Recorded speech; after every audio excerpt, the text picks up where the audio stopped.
Hi there, I'm Chris Aos. And I'm Aos, and this is the Aos-to-Aos podcast.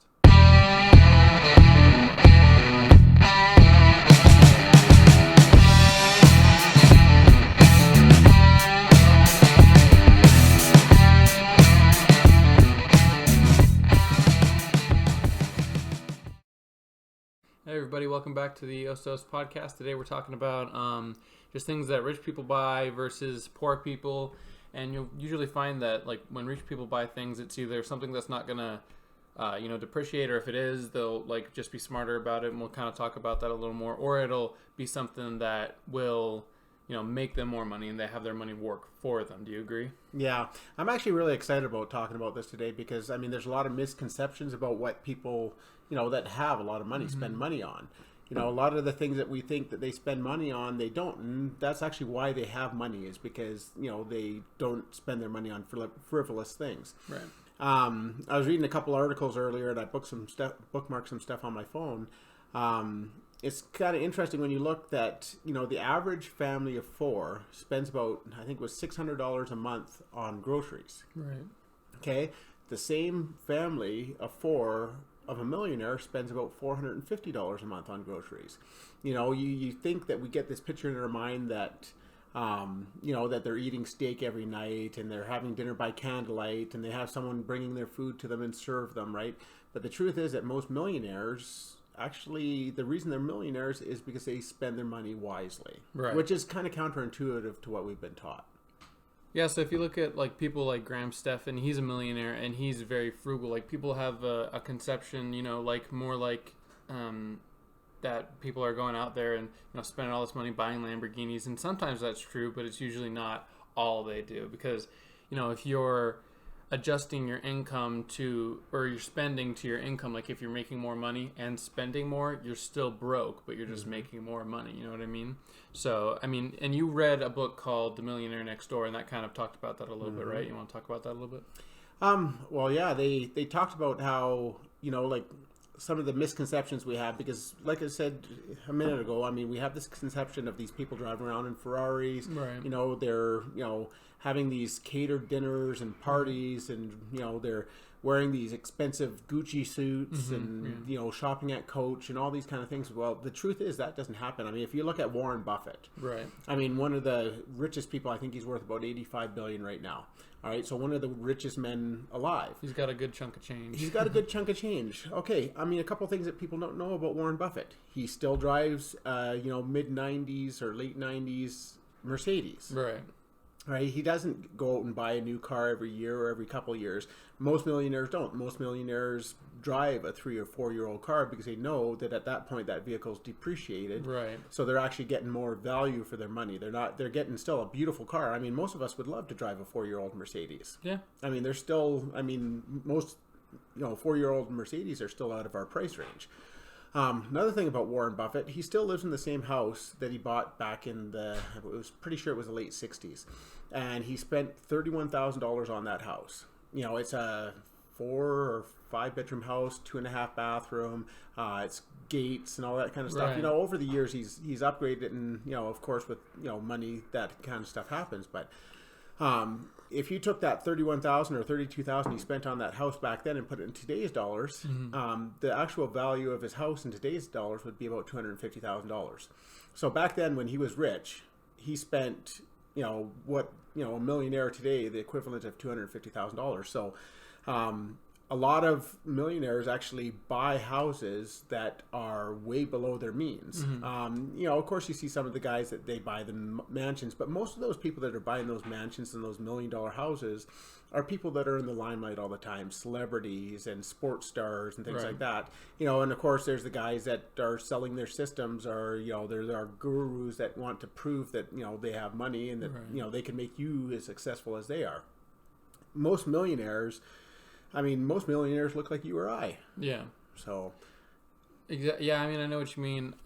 One thing about that, like I said, is, if those people they're, like you said, either in the limelight, they're guru or, influencers, I guess you'd call them, or they're just broke. You know what I mean? And people don't think when you get to $1 million, you can be broke, but you can. It's just spending all your money.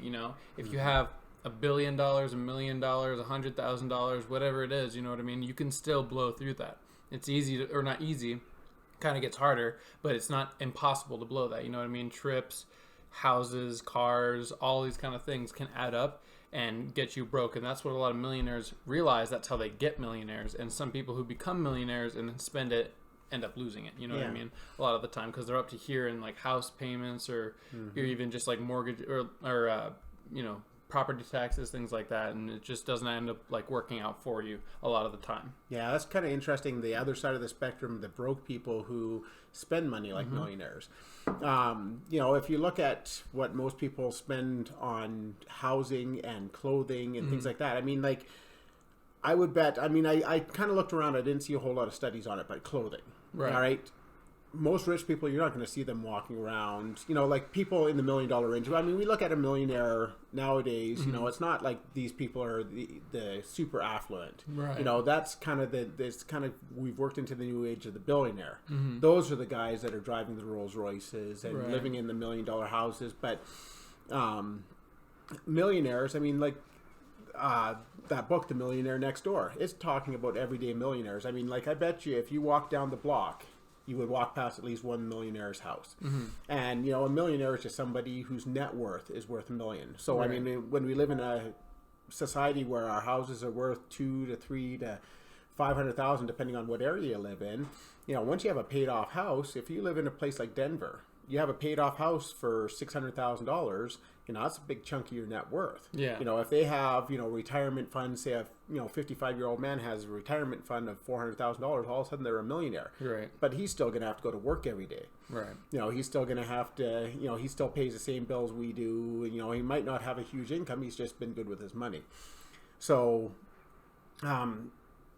it's interesting to see, you know, like how, I guess, millionaires have changed nowadays too. Yeah. And I mean, what you're talking about there, like someone who has a big retirement fund, you know, big, like even if they own a couple houses, their net worth is $1 million. They might not necessarily be making millions of dollars.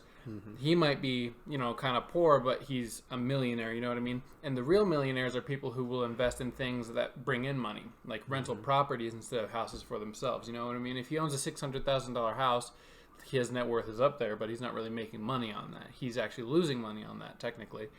I mean, he has the equity and stuff like that, and he has the net worth and things like that, but he doesn't have the income. So if he had rental properties, he'd be raking in that income, and that's things that millionaires spend their money on. It's things that will rake in their income instead of like deplete their income and things like that. And I think one thing about millionaires is you'll notice that they talk about, or not that they don't talk about, but they have a mentality with their things that if it's not broke, don't fix it. And kind of poor people have a mentality, if you can fix it, fix it. You know what I mean? Like like a new house, you know, put a new paint job on your house, get a new car, you know, do all those things and things like that. That's what the poor people mentality is. And a rich person mentality is, if it's not broke, don't fix it. If Warren Buffett has an old car from like the 90s and you're switching a car every month, you might want to look at that and kind of reevaluate, you know, your perspective on that.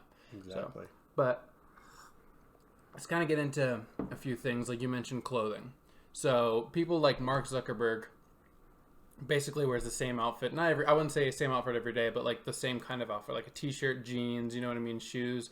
Same thing with people like Bill Gates. Like you wouldn't see Bill Gates like dressed up like Quavo. You know what I mean? Do you know who that is? The rapper? Yeah. You wouldn't see him dressed up like that, even though he's making so much money. Of course, those are two different things. If Bill Gates dressed like Quavo, no one would do business, and if Quavo dressed like Bill Gates, no one would listen to his music. But at the same time, like you think that when you get rich, you're gonna wear Gucci and you're gonna wear Prada and Louis Vuitton and things like that.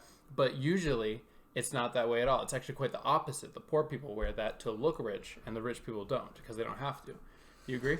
I agree. It's really ironic when you start looking at that. It's almost like, I don't know.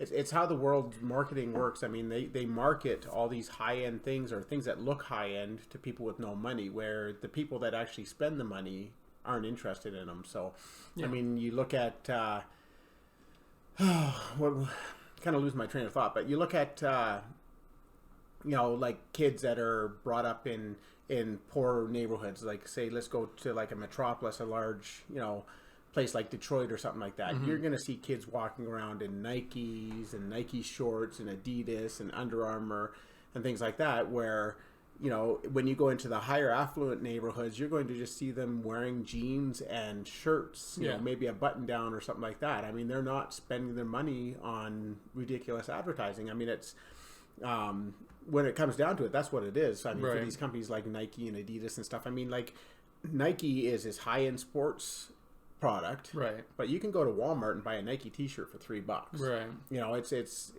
in a roundabout way just a marketing ploy of theirs. Yeah, that's kind of why they, you know, when people from low-end neighborhoods go up to be sports stars, and then Nike gives them a deal, that's kind of what they're going for, because, you know, these guys will come up from nothing, and then they get these deals and things like that, and then they kind of market that to the lower-end neighborhoods and things like that. And there's nothing really wrong with that. Like, it's your choice if you buy it or not, but that's kind of what they do, you know what I mean? So that those people do buy it. But yeah, no, clothing is a big one. I think with just anything, you'll realize that it's just things that kind of waste your money. You know what I mean? Billionaires and millionaires, just generally rich people, don't spend their money on that a lot. So, you know, if you're rich, clothing's one of them. Cars, houses, we'll talk about those, I'm sure. And just like, you know, boats, trips, you know what I mean? Like, trips are kind of a different thing, but usually they have a purpose, or like for family or for business or whatever it is like that. But let's kind of move on to cars and things like we already talked about Warren Buffett, but Jeff Bezos, he's another one too. He drives I believe like a Honda Civic or something like that. And it's relatively new, but it's like 2009 or something like that. I'll have to look that up. But he drives a relatively old car.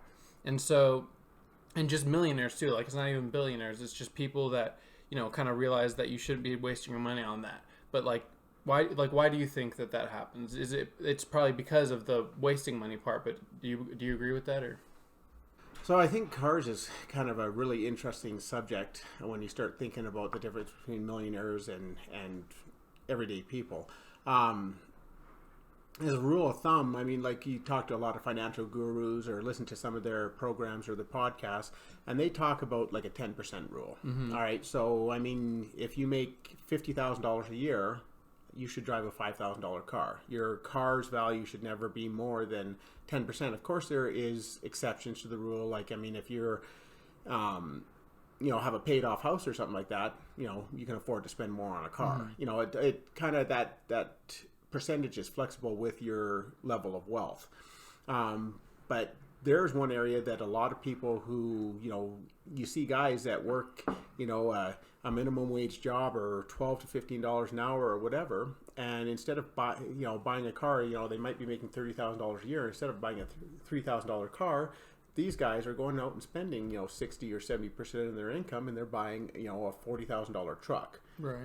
You know, or even a $25,000 truck at that point. I mean, they're spending a year's wages on a vehicle. I mean, of course, you know, they're broke, so they're doing it over payments and stuff. So, you know, their yearly, you know, amount might be $5,000, you know, but it's still way outside of their, you know, what they can actually afford for a vehicle. And that's why people are broke. I mean, you look at millionaires.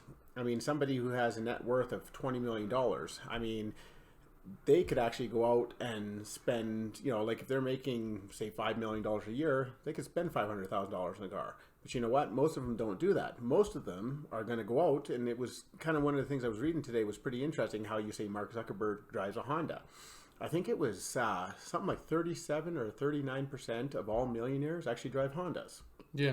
You know, and when you kind of look at that and you wonder, well, why the heck would they drive a Honda? Well, first of all, Hondas are pretty nice cars. Right. Second of all, you know, their maintenance cost is lower. They retain their value better. You know, so you trade in a Honda, a 10-year-old Honda, after driving it for 5 years, you know, you're going to get quite a bit of your money back. Where if you drive, you know, a 10-year-old Chevy and trade it in at the end, I mean, you're going to, you know, be lucky to walk out with anything. You know, they're probably going to want you to pay them to, you know, take that car off their hands. So it's a really interesting point, and you know, it just amazes me how much money people think that they can afford to spend on a vehicle.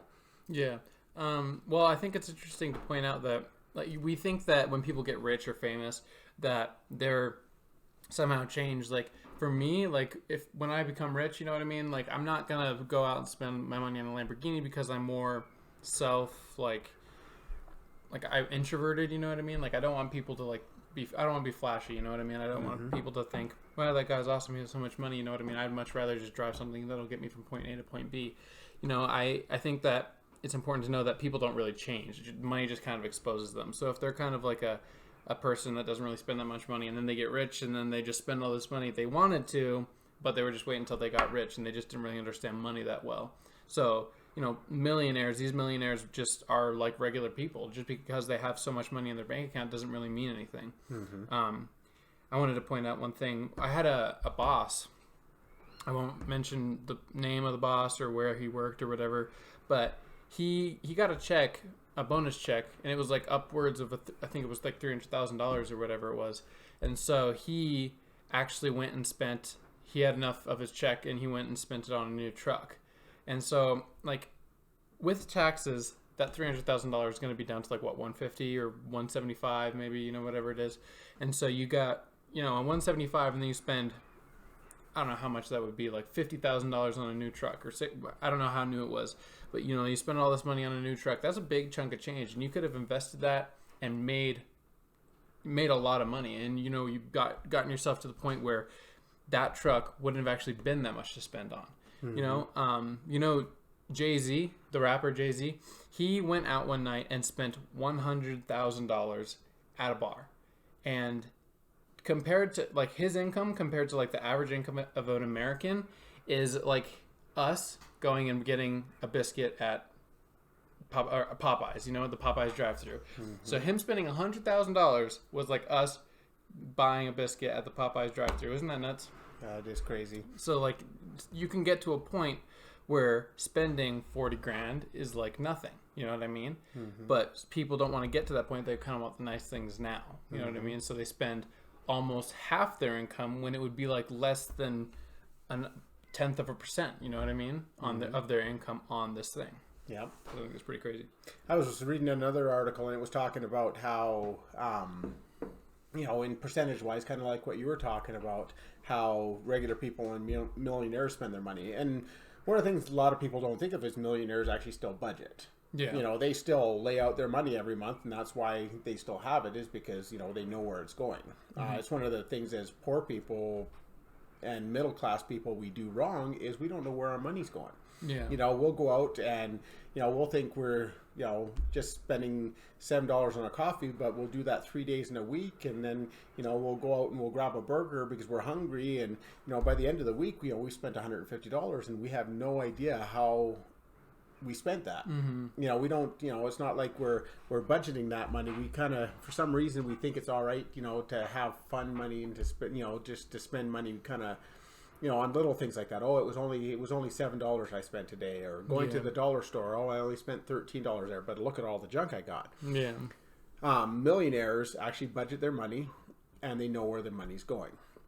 I read this one article that had a comparison of, so say you made $30,000 a year and you spent, you know, so much on food and so much on housing. So I think the average for most people, it's about 17% of their income they spend on food. About 40% of that is actually eating out. So if you make $30,000 a year, you're spending, you know, what is that, $4,100 or $5,100 a year on food. So of that $5,100, about $2,000 of that is on eating out. Yeah. Anyway, so they took those numbers and they compared them to, you know, dollar for dollar. So if you made $30,000 a year and you kept the same percentage of spending, what would your cost be at being a millionaire? $175,000 a year. I mean, think about that.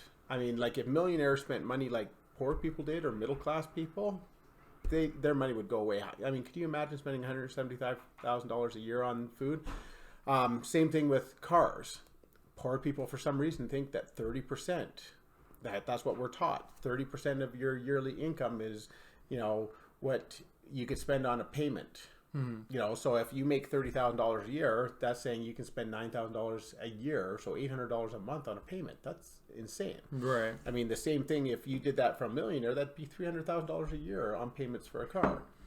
You know, it's crazy when you start thinking about it. That's $25,000 a month. Yeah. You know, and that's why millionaires are millionaires, because they don't spend at those same percentages. They know that, okay, I'm only going to spend 10% of my net income on a vehicle. Right. I'm only going to spend 30% of my net income on, you know, yearly income on a house. I mean, Warren Buffett, his net value of his house in today's dollars would be $250,000. He is way under that. Mark Zuckerberg is another one that I read up on. His house is way under the value of what, you know, his income could provide. Right. But you know, they decide to live, you know, frugally.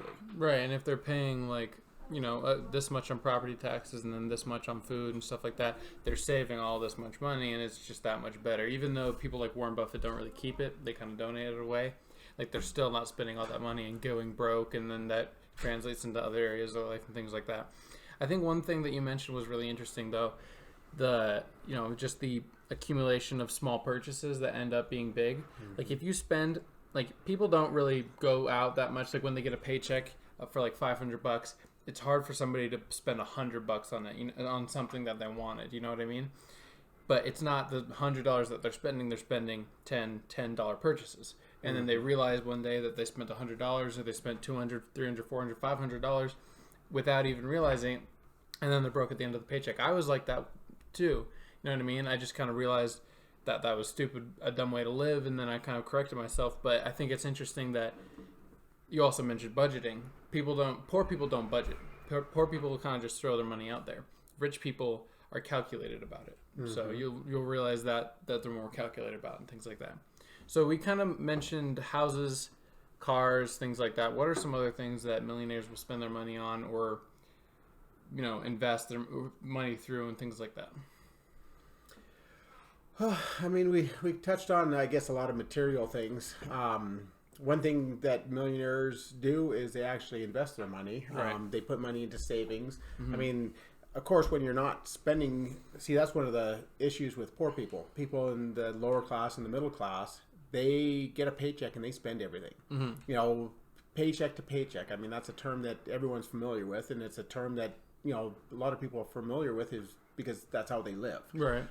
Everyone kind of lives paycheck to paycheck until they get to a certain income level. Right. And depending, I mean, like, one of our bad habits as a society is we get a raise. You know, we might get a $10,000 a year raise. Well, instead of taking that $10,000 and putting the money into a savings account, or maybe investing in our retirement, we're like, oh, we have $10,000. We can go buy a more expensive car.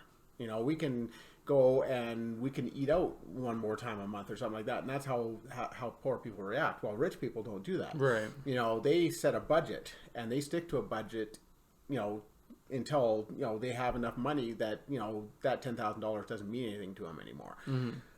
It's one of the habits I try and get into. You know, say if I get a 2% raise at work, you know, 1% goes into my retirement. Right. 1% goes into my budget. So yeah, I'm realizing a little bit of that advantage by getting that little bit of extra money, but I'm still putting 1% into my retirement. Well, everyone says, well, what's 1% going to make? Well, you know, if you talk about the rule of 72 and making your money work for you and things like that, that 1%, you know, is going to double every 6 years if you got to invest it at 12%. So, I mean, that 1% might not seem significant.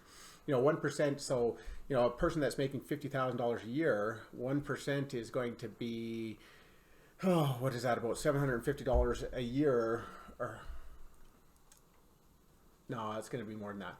Anyway, I don't really have time to do the math right now, but the fact is that, you know, so if it, you know, if you net $1,000 a year, right, in 6 years, that's going to be 2,000 and 4,000 and on and on and on. And for someone at your age who's 20 years old, you know, by retirement, you know, that 1% might end up being, you know, $50,000 to $60,000 worth of extra retirement income. So, you know, you got to think long term, and you got to just, you know, think, you know, I might not see the results now. And I think that's part of the big problem. A lot of people want to see results now. Yeah. You know, they get a raise and they think, you know, I want to improve my life now, instead of just eating beans and rice, as Dave Ramsey would say, or, you know, like you, I mean, you haven't went out and bought a fancy car. You haven't went out and bought a whole bunch of, fancy clothing or something like that. You're trying to make your money work for you. Right.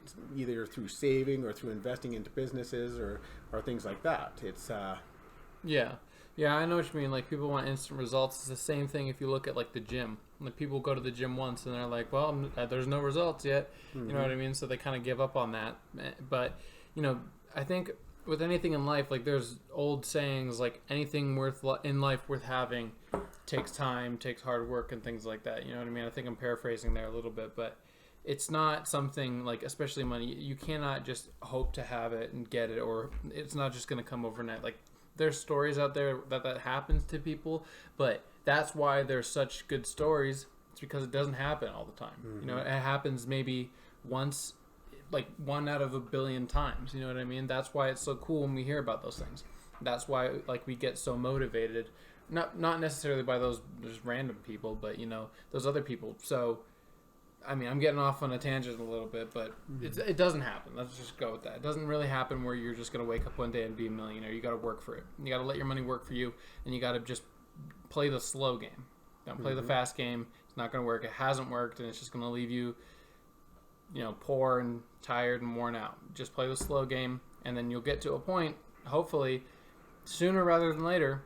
Maybe I'm hoping to hopefully be retired. Not necessarily retired, but not working for anybody by like age 35, and I'm 20 years old.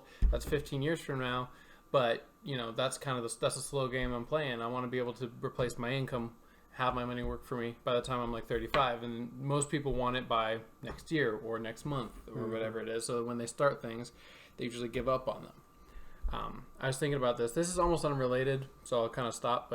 But most people, when they start things like retirements, businesses, things like that, things that can actually help them grow their money. It's like they start to draw a picture, and then they draw the eye and say, this isn't working out. This doesn't look like a person at all. Of course it doesn't. It looks like an eye. You know what I mean? It's not to where it is going to be until you work more on it. You got to work every day on it. You got to draw more, and then it'll start to look like a person. And eventually it'll be a full picture, but it's not going to be that way instantly. You know what I mean? It's like drawing two lines and saying, man, it doesn't look like a person. You know what I mean? And that's basically the same thing. Like, people put money into stocks and they're like, I'm not rich yet. What the heck? Or start a business and it's like, no one's buying for me. What the heck? You know what I mean? You got to play the slow game because the fast game doesn't work. And that's all I'm going to say about that. It's an interesting point. I mean, like, we've touched on this and probably talked about it as much as we really need to, but people just want instant gratification. They're not willing to do the hard work. And, obviously, saving money is almost as hard as making money. A lot of times we talk about, business, and we talk about side hustles and, things like that. But the fact is that, if you save $100, it's just as good as making $100. I mean, you still have that $100. It doesn't matter where that $100 came from. Just the fact that it exists is just as good as if you went out and made that. But it's a lot easier actually to save. Right. It's just a matter of not spending. People need to try and get that concept, into their mind that, it's the same thing and just as beneficial to you. Yeah. I mean, also just, not just saving and things like that, just like the hard things that come with saving, because it sounds so easy to put aside $100, but you're also giving up maybe time with your friends. That sounds like crap, you know what I mean? But you can just do other things with your friends. You're also giving up, the food that you love, and that sounds like crap, but you can just eat other food, you know what I mean? So, it sounds so cool on paper, but then when you actually get into practice, that's when most people fail. You know what I'm saying? So. But, well, I guess that's one of those things. I mean, if your friends aren't on board with your vision and your goals and stuff, maybe you need to surround yourself with better friends. Yeah.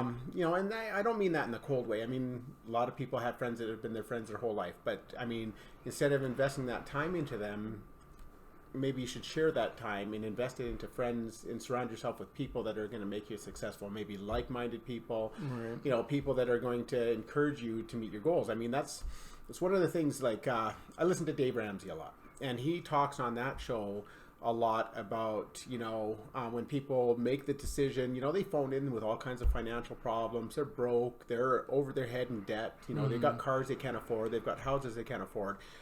one of the questions he always seems to ask is, when people actually finally get out of debt, who was your biggest supporter? Right. Who did you surround yourself around? And, I don't think I've ever heard someone say, well, I didn't have anyone support me. Right. There's always going to be someone, whether it's going to be family or friends or people in their church or their community. There's always going to be people that you can find to surround yourself that are going to encourage you to, get to where you want to be in life. Right. Whether that's just being able to live within your budget or being a millionaire. I guess that's interesting too, because it's not just what millionaires spend their money on, but also their time on too. And that kind of helps them out in life, because it is a stressful life, being not, well, I guess being an entrepreneur. Pretty stressful being a millionaire. No, I mean, I just mean getting to that point, you know what I mean? Like being an entrepreneur, it's a lonely life, you know what I mean? Like you don't spend that much time with your friends, you spend more time working on your business. And one day it'll pay off, but you don't see that quite yet. And so you got to surround yourself with people like that, and that'll help you kind of reinforce those habits. I'm so glad I, met my fiance, because she's probably the biggest one in my life that is my supporter, you know what I mean? Like anything business, saving money, things like that. I don't think I would be where I am today if it wasn't for her, so that's awesome. But so that's hugely important to have someone that not only supports you, in your business ventures, but in your budget. I mean, I think they say that 80% of marriages nowadays break up because of financial issues. Yeah. I think that's been a stat, since the beginning of marriage, Yeah. People arguing over avocados and where to spend them, etc. You know what I mean? But if you have someone that supports you in your goals and your financial goals and stuff, I mean, you are so much further ahead than other people in life. I mean, if someone can share your vision with you, that's huge. Yeah, for sure. Sometimes, and it doesn't always come into a form of a friend either. I mean, like my fiance is my best friend, but sometimes it's a spouse, your preacher, the mailman. Who knows? You know what I mean? Like it can come in the form of anybody, a coworker. You know what I mean? Not necessarily just your friends, but and you can have friends that are just fun friends to hang out with, but spend once a month with them, not every single day. You know what I mean? And that'll kind of help you out. I know we're kind of going off on a tangent, but it's kind of an interesting subject. So, I mean, like a lot of people might say, well, I have no one in my life that's like this. I have no one that is encouraging, like I live with a bunch of vipers and all my friends are deadbeats and stuff like that. Well, sometimes what it takes is just a change of perspective. So, if you make this decision to change and say you start reading books, start listening to podcasts, start listening to, YouTubers, guys that, are saying encouraging things, and you start changing some things inside yourself, you're going to start attracting people that are more like-minded. Right. You're going to start noticing people that, hey, I heard you guys were into this, or I heard you quote, Dave Ramsey, like you start changing little things in yourself, and you're going to start noticing people around you that you can surround yourself with. Right now, you might just feel like, how is things ever going to change? What, how am I going to get to this point when I have no one to support me? Because it's hard to, change yourself if everyone around you is trying to drag you down. I mean, we've all heard the stories and the little quips about, being dragged down and drowned and stuff by people around you. But, you start changing stuff inside yourself, and you're going to start surrounding yourself with, you're going to find people by accident, people that are going to encourage you and help you change. Yeah, I mean, also if you look at like a lot of stories about people starting businesses, they started them with their friends and things like that. And if you can't really look at your friend and think, I would trust this person with money or a business or a decision, things like that, or just any intelligent decision in life, really, maybe you shouldn't really be friends with them. You know what I mean? Like, because if we surround ourselves with people like that and then something comes up, like, can we count on these people? You know what I mean? Like, if you can't count on these people, don't be friends with them. Like, what's the point of having a friend if you can't count on them? Like, of course, you can have acquaintances and you can be fun with them. You know what I mean? Like, if you're going out to a bar, and hang out with them, that's fine. But the people that are going to have your back, you want them to be smart people. And so, when it comes to being an entrepreneur, you want to have those like-minded people that if your business is failing, they can give you advice or they can help you out and things like that. And you want to, like you said, have those like-minded people that can help you grow and change yourself basically completely. But, yeah. Absolutely. One of the things I didn't look up, but it'd be kind of interesting to see, is how much money that millionaires are spending on things like self-improvement. Yeah.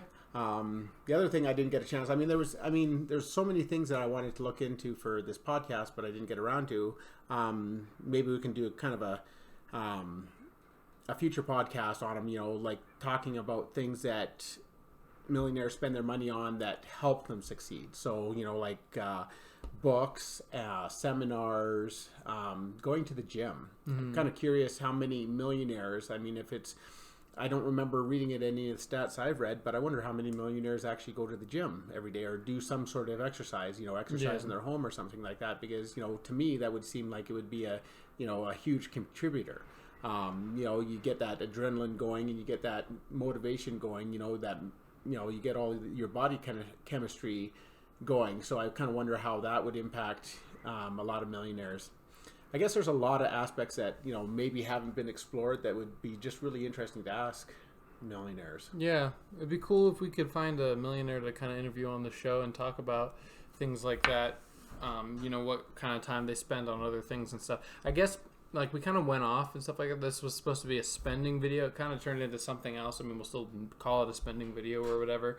But I think now we're going to have to take a look at just things that millionaires and billionaires do in their daily life, like just mundane things that you wouldn't understand, like working out, reading books, self-improvement, things like that, and what they do. And we might discover something that we're not doing and we might want to do ourselves and things like that. So yeah, we're gonna have to do that sometime. Absolutely. In a different episode. All right, guys, that's about it for today's show. Hope you enjoyed watching. And down below is our social media links. Go ahead and leave a like, subscribe if you liked the video, and don't forget to leave a comment of a future episode you'd like, or just a comment on the video. Make sure to hit that bell notification so you're notified when we upload new videos. See you guys next time. Have a good day. See you next time.